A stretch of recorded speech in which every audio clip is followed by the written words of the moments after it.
Hello, ഇന്നത്തെ വീഡിയോയിൽ നമ്മൾ സംസാരിക്കാൻ പോകുന്നത് Who should file tax in Canada, the consequences of not filing tax in Canada and benefits of filing tax.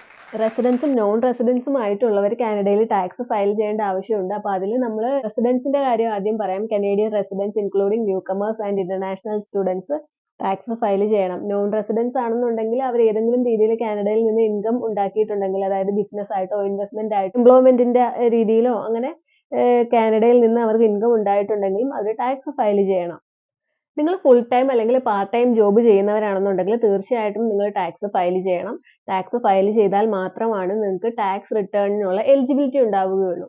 ഇനി ഒരു ഇന്റർനാഷണൽ സ്റ്റുഡന്റ് ആണെന്നുണ്ടെങ്കിലും നിങ്ങൾ തീർച്ചയായിട്ടും ടാക്സ് ഫയൽ ചെയ്യണം. നിങ്ങളുടെ ട്യൂഷൻ ഫീയുടെ റിട്ടേൺ ക്രെഡിറ്റ് ഒക്കെ നിങ്ങൾക്ക് കിട്ടണമെന്നുണ്ടെങ്കിലും നിങ്ങൾ ടാക്സ് ഫയൽ ചെയ്തിട്ടുള്ളവരായി. അതുപോലെ സ്റ്റുഡൻസ് പാർട്ട് ടൈം ചെയ്യുന്നത് കൊണ്ട് തന്നെ ലോ ഇൻകം ആയിരിക്കും അവർക്ക് ഉണ്ടാവുക.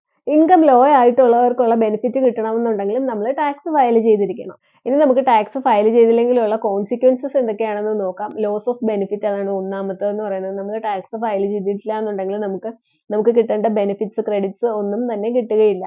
രണ്ടാമത്തത് ലീഗൽ ഇംപ്ലിക്കേഷൻസ്. നമ്മൾ നിയമപരമായിട്ട് ടാക്സ് ഫയൽ ചെയ്തിട്ടില്ല എന്നുണ്ടെങ്കിൽ നമുക്ക് അതിന്റെ നടപടികളൊക്കെ നേരിടേണ്ടി വരും. മൂന്നാമത്തത് പെനാൽറ്റീസ് ആണ്. അതായത് നമ്മൾ സമയത്ത് ടാക്സ് ഫയൽ ചെയ്തിട്ടില്ല എന്നുണ്ടെങ്കിൽ അതിന്റെ പെനാൽറ്റി ഉണ്ടാവും.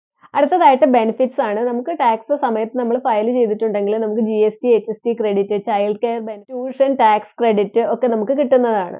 അടുത്തൊരു ബെനിഫിറ്റ് എന്ന് പറയുന്നത് നമ്മൾ PR ഒക്കെ ഫയൽ ചെയ്യുന്ന സമയത്ത് നമ്മൾ ഫിനാൻഷ്യൽ സ്റ്റാറ്റസ് ഒക്കെ പ്രൂവ് ചെയ്യുന്നതിന് നമ്മൾ പ്രീവിയസ് ആയിട്ട് ടാക്സ് ഫയൽ ചെയ്തവരായിരിക്കണം. അടുത്ത ബെനിഫിറ്റ് എന്ന് പറയുന്നത് നമ്മളിപ്പോൾ ഒരു വിസയ്ക്കോ അല്ലെങ്കിൽ നമ്മളൊരു ലോണിനോ ഒക്കെ വേണ്ടിയിട്ട് അപ്ലൈ ചെയ്യുന്ന സമയത്തും നമ്മൾ ടാക്സ് ഫയൽ ചെയ്തവരാണെന്നുണ്ടെങ്കിൽ അത് നമുക്കൊരു പ്രൂഫ് തന്നെയാണ്. അപ്പോൾ ഈ വീഡിയോ ഇഷ്ടമായിട്ടുണ്ടെങ്കിൽ തീർച്ചയായിട്ടും ലൈക്ക് ചെയ്യാനും ഷെയർ ചെയ്യാനും മറക്കരുത്. ഇനി അടുത്ത വീഡിയോയിൽ കാണുന്നത് വരെ Tata. Thank you for watching. Welcome നാടി.